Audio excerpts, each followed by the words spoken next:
వెంకటేశాయ. గురుర్బ్రహ్మా గురుర్విష్ణుః గురుర్దేవో మహేశ్వరః గురుః సాక్షాత్ పరం బ్రహ్మ తస్మై శ్రీ గురవే నమః. జటిలం చీరవసనం దండకారణ్యవాసినం మునివేషధరం ధ్యాయేత్ అరణ్యేకాండ ఉత్తమే. శ్రీరామచంద్ర పరబ్రహ్మణే నమః. అథ శ్రీమద్ రామాయణే ఆదికావ్యే అరణ్యకాండే షష్ఠితమః సర్గః. భృశమావ్రజమానస్య తస్యాధో వామలోచనం ప్రాస్ఫురచ్ఛాస్కలద్రామః వేపధుశ్చాప్యజాయత. మారీచుణ్ణి వధించి ఎదురుపడినటువంటి లక్ష్మణుడితో కలిసి పంచవటికి వచ్చి ఆ పంచవటిలో సీతాదేవి కనిపించక విలపిస్తూ తాను సీతాదేవికి రక్షణగా లక్ష్మణుణ్ణి ఉండమని చెప్పినప్పటికీ కూడా లక్ష్మణుడు సీతాదేవిని ఒంటరిగా వదిలి వచ్చినందుకు లక్ష్మణస్వామి మీద కోప్పడుతూ లక్ష్మణస్వామి చెప్పాడు, అన్నయ్య, వదిన గారు అనకూడని మాటలు అని నన్ను పంపించడం వల్ల నేను వచ్చాను తప్ప నా ఇష్ట ప్రకారం నేను రాలేదు అని చెప్పి ఆ మాటలన్నీ కూడా చెబితే, లక్ష్మణ, ఎన్ని మాటలు అన్నప్పటికీ కూడా నా ఆజ్ఞను పాటించి ఆమెను రక్షించాలి, లేదా దూరంగా ఉంటూ రహస్యంగా ఆమెను రక్షించి ఉండవలసింది, అంతేగాని కోపంగా వచ్చేశాను అని అంటే ఇది ఎలా సమంజసమయ్యా అని చెప్పి లక్ష్మణుణ్ణి అంటూ రాముడు చాలా దీనంగా విలపిస్తూ ఉన్నాడు. విలపిస్తుంటే ఇంకా ఆ పంచవటిలో ఆశ్రమం లోపల బయట కూడా కనిపించలేదు. కనిపించకపోయినా ఎందుకైనా మంచిదని మరలా అక్కడ ఆ ఆశ్రమంలోనూ అదేవిధంగా ఆ చుట్టుపక్కల ప్రాంతాల్లో మరలా వెతుకుతూ ఉన్నారు. ఎందుకు అంటే ఏమాత్రం చిన్న అవకాశం ఉన్నా సరే సీతాదేవిని కాపాడుకోవాలని, సీతాదేవి కనుక సురక్షితంగా ఉన్నది అని అంటే ఇంకా వీళ్ళు ఆనందంగా ఉండవచ్చును అని చెప్పి ప్రాణములు మళ్ళా తిరిగి వచ్చినట్లు ఉంటుంది అని రాముడు సీతాదేవి కోసమని ఆ పంచవటిలో ఆశ్రమం దగ్గర వెతుకుతూ ఉంటే అక్కడ ఆ సందర్భంలో కూడా రాముడి యొక్క శరీరంలో కలిగినటువంటి ఆ ఎడమ భాగంలో కలిగిన అదురుపాట్లు మొదలైనవన్నీ కూడా సీతాదేవికి కలిగినటువంటి ఆపదనే తెలియజేస్తూ ఉన్నాయి. ఈ సర్గ నుండి రామచంద్రమూర్తికి సీతాదేవి మీద ఉన్నటువంటి ప్రేమ, ఆ వియోగ దుఃఖము మనకు తెలుస్తుంది. అదేవిధంగా ఇంతకుముందు వరకు సీతారాములు కలిసి ఉన్నప్పుడు ఎంత ఆనందంగా ఉన్నారు అనే విషయాన్ని చూసాం. అడవిలో కూడా చాలా గొప్పగా ఆనందంగా గడిపారు. చిత్రకూటం దగ్గర నుంచి ఈ పంచవటికి వచ్చినప్పుడు కూడా చాలా ఆనందంగా గడిపారని. ఇకపైన తాము గడిపినటువంటి సన్నివేశాలను తలుచుకుంటూ అదేవిధంగా ఆ సీతాదేవి యొక్క ఆ గొప్పతనాన్ని, తన మీద ఉన్నటువంటి ప్రేమను కూడా తలుచుకుంటూ ఆమె యొక్క ధ్యానంలోనే ఉంటూ రాముడు ఎంతగా బాధపడ్డాడనేది, అదేవిధంగా అక్కడ నుంచి ఆ సీతాదేవిని వెతుకుతూ జటాయువుని కలవటం, ఈ విషయములన్నీ కూడా మనకు ఈ సర్గ నుండి ఆ విశేషాంశాలన్నీ కూడా తెలుస్తాయి. మరి ఇక్కడ ఆవ్రజమానస్య, ఆ మారీచుణ్ణి వధించి ఆ తర్వాత లక్ష్మణునితో కలిసి పంచవటిలో ఆశ్రమం దగ్గరకు సీతాదేవిని చూడడం కోసం వచ్చినటువంటి రామచంద్రుడు అలా సీతాదేవి కనిపించక వెతుకుతూ ఉంటే అధోవామలోచనం, రాముడి యొక్క ఎడమ కన్ను అదిరనిది అని చెప్పన్నారు. అదేమిటంటే ఆ విషయం ఇంతకు ముందే చెప్పారు కదా అంటే, పురుషునికి ఎడమ కన్ను అదరడం అనేది అశుభ సూచకమైతే అందులోనూ కూడా ఎడమ కన్నులో క్రింది రెప్ప కనుక అదిరినది అంటే అది మరింత అశుభ సూచకము. అదేవిధంగా తన వారికి ఏదైనా ఆపద కలుగుతుంది అనే విషయాన్ని సూచిస్తుందన్నమాట. అందుకనే అలా రాముని యొక్క ఎడమ కన్ను యొక్క కింద రెప్ప ఆ విధంగా ప్రాస్ఫురతు అదిరిందిట, అస్ఖలతు. అంతేకాదు రాముడు అలా సీతాదేవిని వెతుకుతూ ఒక్కచోట అలా జారి పడిపోయాడు. ప్రయాణకాల ఎవరి కోసమైనా వెళుతున్న సందర్భంలోనూ ఏదైనా ముఖ్యమైనటువంటి విషయానికి బయలుదేరినప్పుడు కానీ జారి పడ్డారు అని అంటే అది కొంత కార్యనాశనాన్ని, అదేవిధంగా ఎవరి గురించి అయితే పరితపిస్తున్నారో వారికి ఆపదను కూడా సూచిస్తుంది అని అంటారు. అందుకనే ప్రయాణకాలే స్ఖలనం కరోతి ఇష్టస్య భంజనం. ప్రయాణ సమయంలో జారిపడడం అనేది తమకిష్టమైనటువంటి వారికి కలిగే ఆపదను సూచిస్తుంది, వారికి ఏదో ఆపద ముంచుకొస్తుందని అర్థం. మరి ఇక్కడ రాముడు సీతాదేవిని వెతుకుతూ ఆ విధంగా ఒక్కసారి జారిపడ్డాడు. అది కూడా రాముడికి తెలుసు, మరి ఈ విధంగా జరిగింది అంటే సీతాదేవికి తప్పనిసరిగా ఆపదేదో కలిగింది అని చెప్పి. వేపధుశ్చాజాయత, ఇంకా రాముని యొక్క శరీరం వణుకుతూ ఉన్నది సీతాదేవి కనిపించకపోయేటప్పటికి. చూడండి, 14,000 మంది రాక్షసులు చుట్టుముట్టి ఒకేసారి అందరూ కూడా రాముడి మీద దాడి చేసినా సరే ఏమాత్రము వెనుకాడకుండా అందరికీ ధీటుగా సమాధానం చెప్పి 14,000 మందిని కూడా వధించినటువంటి మహావీరుడైనటువంటి రామచంద్రుడు ఇప్పుడు సీతాదేవి కనిపించలేదు అనే కారణంతో వణికిపోతూ ఉన్నాడు, భయపడుతున్నాడు. ఆమెకేమైందా అని ఇంతగా బాధపడిపోతూ ఉన్నాడు. అంటే కనిపించేటటువంటి శకునములు కూడా అలాగే ఉండడంతో ఉపాలక్ష్య నిమిత్తాని సోశుభాని ముహుర్ముహు అపి క్షేమం ను సీతాయ ఇతి వై వ్యాజహారచ.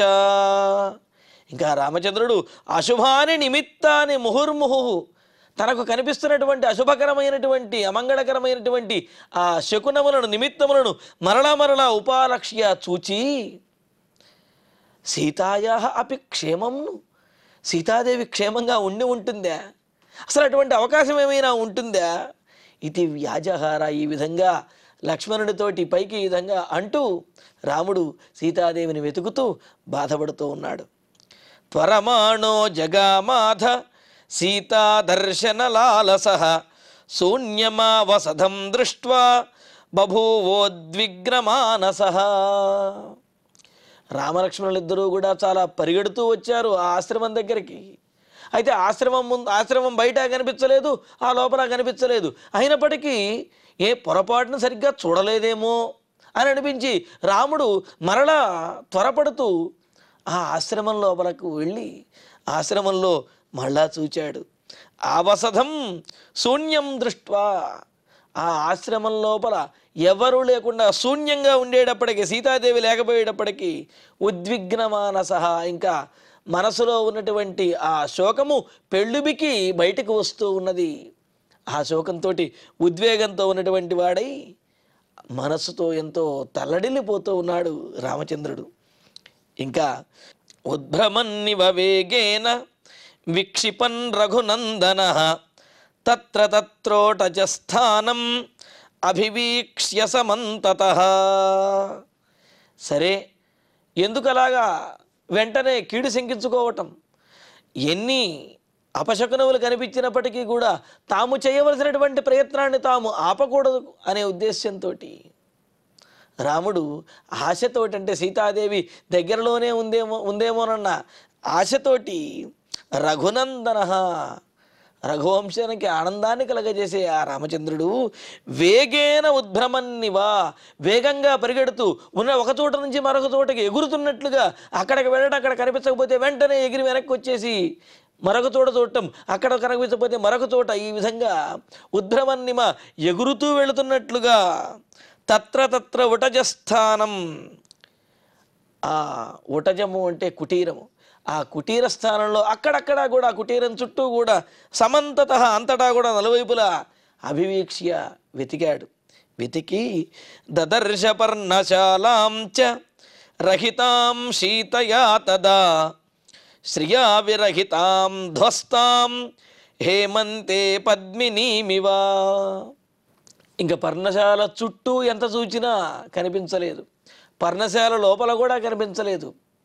అంటే పర్ణశాలలో కానీ పర్ణశాల చుట్టూ ఉన్నటువంటి ప్రాంతంలో కానీ సీతాదేవి కనిపించకపోయేటప్పటికీ రాముడు, ఆ పర్ణశాల రాముడికి ఎలా కనిపిస్తున్నది అంటే అప్పటి వరకు, అంటే శీతాకాలం వచ్చే వరకు కూడా కమలములతోటి పద్మములతోటి ప్రకాశించినటువంటి సుగంధభరితమైనటువంటి వాయువులు వీచినటువంటిది, అనేకమైనటువంటి పక్షుల యొక్క కిలకిలారావములతో సౌందర్యభరితంగా ప్రశాంతంగా ఆహ్లాదకరంగా ఉన్నటువంటి సరస్సు హేమంత ఋతువులో మంచు హిమపాతం ఎక్కువ పడడం ద్వారా ఆ కమలములు విచ్చుకోవు, అక్కడ ఉన్నటువంటి పక్షులన్నీ కూడా సుఖముగా తిరగలేవు, అక్కడ చల్లనైనటువంటి అంటే సుగంధభరితమైనటువంటి వాయువులు ఉండవు, ఆ తామర పూలన్నీ కూడా మంచుకి అన్నీ పాడైపోయి ఆ విధంగా ధ్వంసమైపోతాయి.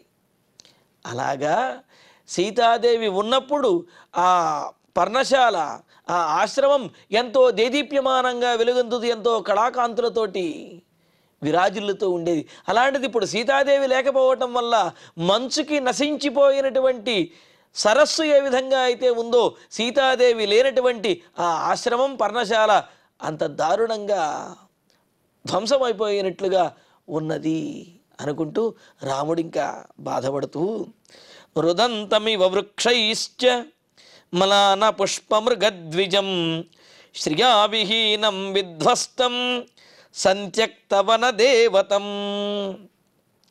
వృక్షై రుదంతమివ మ్లాన పుష్పమృగద్విజం. ఆ పర్ణశాల చుట్టూ ఉన్నటువంటి వృక్షములన్నీ కూడా చక్కటి పుష్పములతోటి ఫలములతోటి ఎల్లప్పుడూ కూడా చక్కగా చిగురించి ఉండి నవనవలాడుతూ ఆ పల్లవములతోటి ఆకులతోటి ఆనందంగా కనిపించేటటువంటి ఆ చెట్లన్నీ కూడా ఏడుస్తున్నట్లుగా మాడిపోయినట్లుగా ఉన్నాయట. మ్లాన పుష్ప మృగద్విజం అంటే మాడిపోయినటువంటి వాడిపోయినటువంటి ఆకులు, ఎండిపోయినటువంటి పుష్పములు, వంగిపోయినటువంటి కొమ్మలు, ఈ విధంగా ఆ చెట్లు కూడా ఏడుస్తున్నాయా అన్నట్లుగా ఉన్నాయి.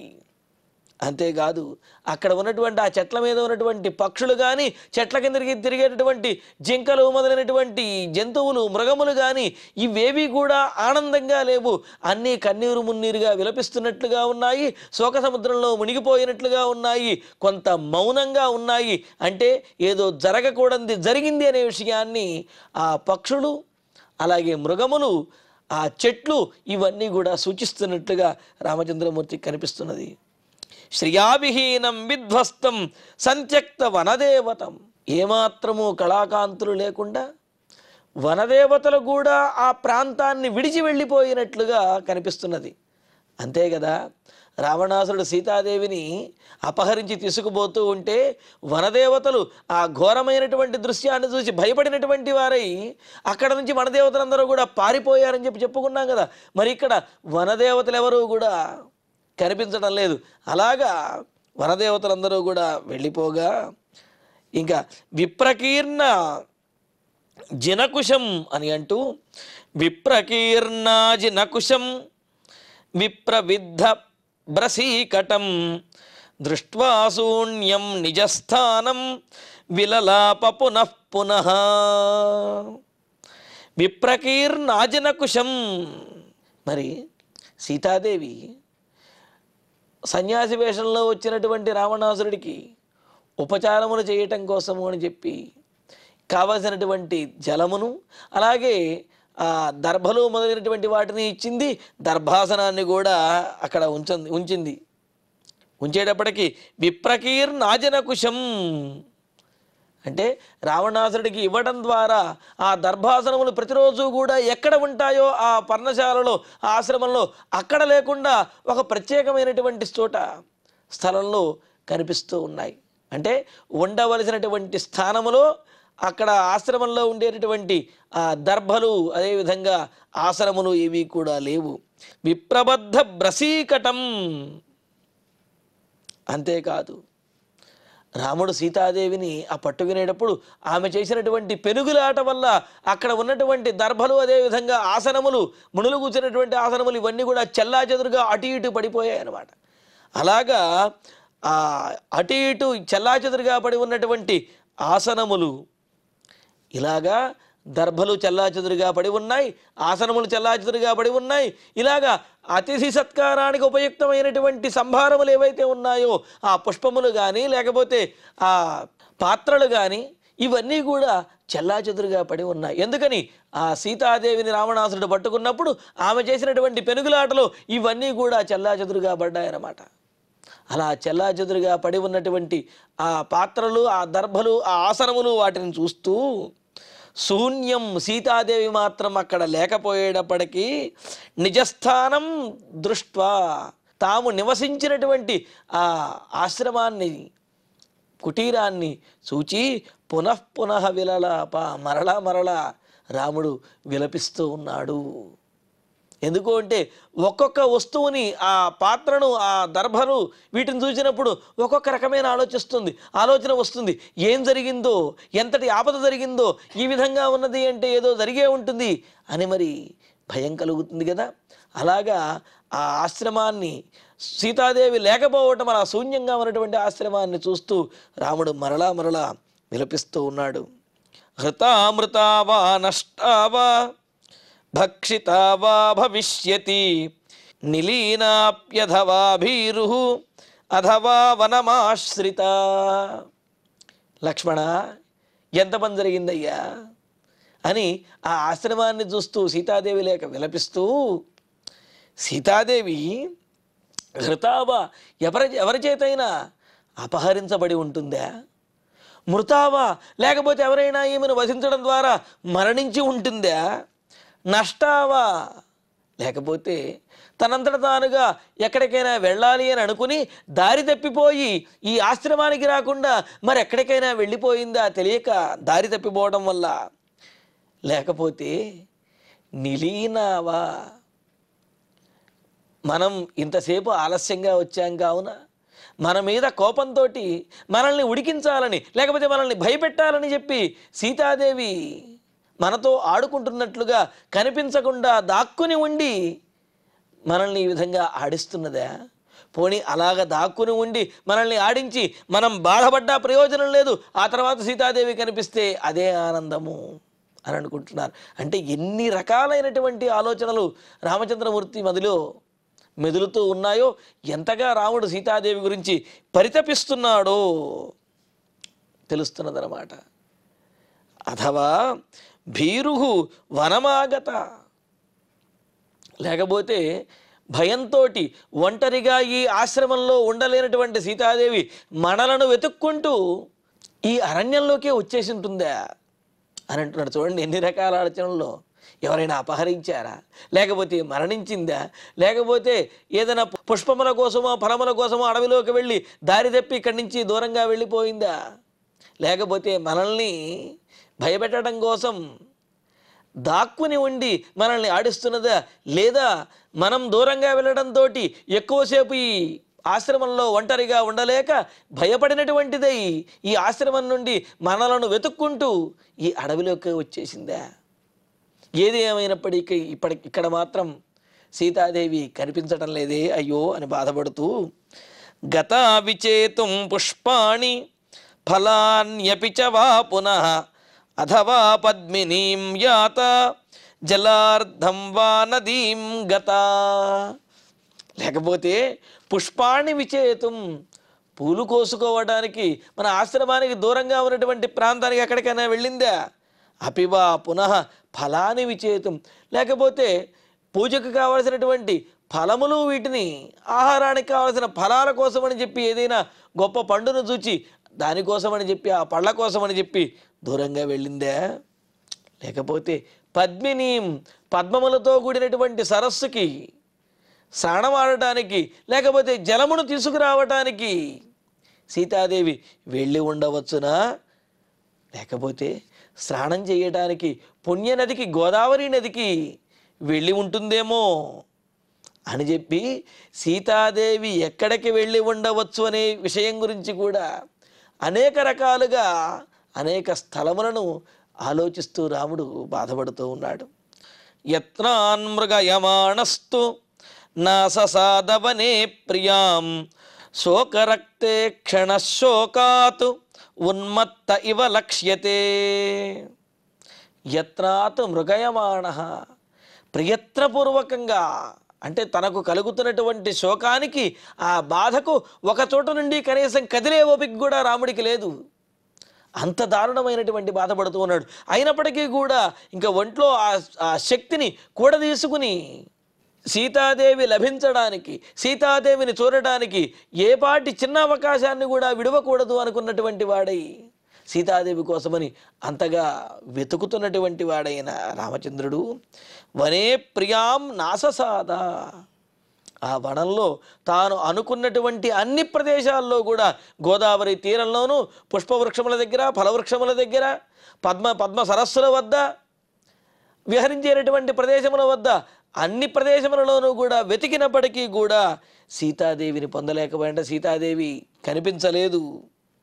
శోకరక్తేక్షణ, శోకంచేత ఎర్రబారినటువంటి నేత్రములతో ఉన్నటువంటి వాడైన ఆ రామచంద్రమూర్తి శోకాత్ ఉన్మత్త ఇవ లక్ష్యతే, సీతా వియోగ శోకంతో ఉన్మత్తునిలాగా పిచ్చివాడిలాగా కనిపిస్తూ ఉన్నాడు రాముడు. అంటే అంతగా దారుణంగా అంతటి దీనమైనటువంటి స్థితిలో అంత శోకాన్ని పొందుతూ అంతగా సీతాదేవి కోసం వెతుకుతూ గుర్తు వచ్చిన వెంటనే ఎక్కడికి వెళ్ళిందని అనిపిస్తే వెంటనే అక్కడికి పరిగెత్తుకుంటూ వెళ్ళి చూసి రావటం, కనిపించలేదని బాధపడటం, ఈ విధంగా ఉన్మత్తునిలాగా రామచంద్రమూర్తి శోకిస్తూ విలపిస్తూ ఉన్నాడు.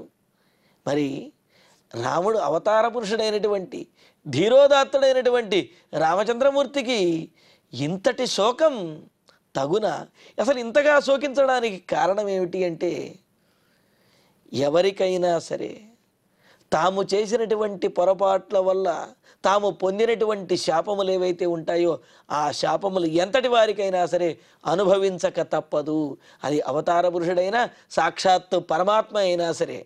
ఇక్కడ పరమాత్మ తప్పించుకోదలుచుకుంటే దేని నుండైనా తప్పించుకోగలడు, దేనినైనా సరే సులువుగా చేయగలిగినటువంటి సామర్థ్యం కలిగిన వాడే. అయినప్పటికీ కూడా ధర్మమును నిలబెట్టాలి. అలాగే సామాన్యమైనటువంటి మానవుడు ఏ విధంగా ఉంటాడు, ఈ విషయములన్నిటినీ కూడా మనకు ప్రదర్శింపజేస్తూనే రాముడు ఇటువంటి దీనమైనటువంటి స్థితిని పొందాడు అంటున్నారు. అందుకనే మర్త్యావతార స్విహ మర్త్య శిక్షణం రక్షో వధాయైవ నకేవలం విభో కుతోన్యథా స్యుః రమతస్వ ఆత్మని సీతాకృతాని వ్యసనాని ఈశ్వరస్య అని చెప్పి అంటూ రామచంద్రుడు ఈ భూమండలం మీద అవతరించినది కేవలం రాక్షసులను వధించడం కోసము మాత్రమే కాదు, మానవుడు ఏ విధంగా ఉంటాడు, ఏ విధంగా ఉండాలి అనే విషయాన్ని తాను ఆచరించి చూపించడం కోసము. భర్తకు భార్య మీద ఎంతటి ప్రేమ ఉంటుంది, ఎంతటి ప్రేమ ఉండాలి అనే విషయాన్ని తాను స్వయంగా అనుభూతి చెంది అందరికీ కూడా, మానవులందరికీ కూడా బోధించడం కోసం రామచంద్రుడు ఈ విధంగా అవతరించాడు. అందుకనే మర్త్య శిక్షణం, మానవులకు శిక్షణ ఇవ్వటం కోసమే తప్ప మరి కేవలం రాక్షసులను వధించడం కోసమే అయితే కనుక అవతరించడము, రాక్షసులను వధించడం ఏ విధంగా అయితే నరసింహావతారంలో అవతరించాడు, హిరణ్యకశిపుణ్ణి వధించేశాడు, ఆ తర్వాత ప్రహ్లాదుని యొక్క ప్రార్థన మేరకు, దేవతల ప్రార్థన మేరకు అవతారాన్ని చాల్చాడు, అవతారాన్ని విడిచిపెట్టాడు. కానీ ఇక్కడ అలా కాదు. పుట్టినప్పటి నుండి అవతారాన్ని విడిచిపెట్టే వరకు కూడా రామచంద్రుడు సామాన్యమైనటువంటి మానవుడిలాగా, ఒక రాజులాగా, ఒక భర్తలాగా, ఒక కొడుకులాగా, ఒక అన్నలాగా ఈ విధంగా తన ధర్మములన్నీ కూడా పాటిస్తూ ఎంత అనుబంధంతో ఉండాలి అనే విషయాన్ని మనకు తెలియజేస్తున్నారు.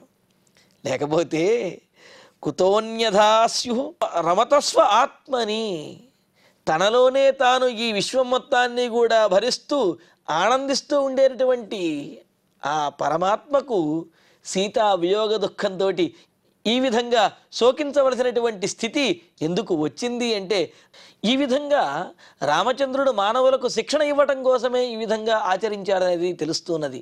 ఇవే కాకుండా మరికొన్ని కారణములు కూడా రాముడు ఈ విధంగా దీనమైనటువంటి స్థితి పొందడానికి కొన్ని శాపముల వంటి కారణములు కూడా ఉన్నాయి. మరి వాటి గురించి తరువాతి ప్రవచనంలో తెలుసుకుందాము. ఇక ఇప్పుడు శ్లోకాలను పారాయణ చేసుకుందాము. భృజమావ్రజమానస్య తస్యాధో వామలోచనం ప్రాస్ఫురచ్ఛాస్కలద్రామః వేపధుశ్చాప్యజాయత ఉపాలక్ష్య నిమిత్తాని సోశుభాని ముహుర్ముహుః అపి క్షేమం ను సీతాయ ఇతి వై వ్యాజహార చ త్వరమాణో జగామాధ సీతాదర్శనలాలసః శూన్యమావసధం దృష్ట్వా బభూవోద్విగ్నమానసః ఉద్భ్రమన్నివ వేగేన విక్షిపన్ రఘునందనః తత్ర తత్రోటజస్థానం అభివీక్ష్య సమంతతః దదర్శ పర్ణశాలాం చ రహితాం సీతయా తదా శ్రియా విరహితాం ధ్వస్తాం హేమంతే పద్మినీమివ రుదంతమివ వృక్షైశ్చ మ్లానపుష్పమృగద్విజం శ్రియా విహీనం విధ్వస్తం సంత్యక్తవనదేవతం విప్రకీర్ణాజినకుశం విప్రవిద్ధభ్రశీకటం దృష్ట్వా శూన్యం నిజస్థానం విలలాప పునః పునః హృతామృతా వా నష్టా వా భక్షితా వా భవిష్యతి నిలీనాప్యథవా భీరుః అథవా వనమాశ్రితా గతా విచేతుం పుష్పాణి ఫలాన్యపి చ వా పునః అథవా పద్మినీం యాతా జలార్ధం వా నదీం గతా యత్నాన్ మృగయమాణస్తు నాససాదవనే ప్రియాం శోకరక్తే క్షణశోకాత్ ఉన్మత్త ఇవ లక్ష్యతే.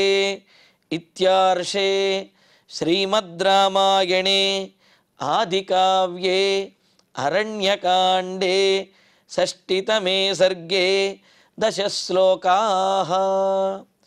ఇక ఇప్పుడు క్షమాప్రార్థన మంగళాంతంగా ఈనాటి ప్రవచన పారాయణ కార్యక్రమాన్ని పరిపూర్ణం చేసుకుందాం. యదక్షరపదభ్రష్టం మాత్రాహీనంతు యద్భవేత్ తత్సర్వం క్షమ్యతాం దేవ నారాయణ నమోస్తుతే. కాయేన వాచా మనసేంద్రియైర్వా బుద్ధ్యాత్మనా వా ప్రకృతే స్వభావాత్ కరోమి యద్యత్ సకలం వరస్మై నారాయణాయేతి సమర్పయామి. శ్రియః కాంతాయ కళ్యాణ నిధయే నిధయేర్ధినాం శ్రీవేంకట నివాసాయ శ్రీనివాసాయ మంగళం.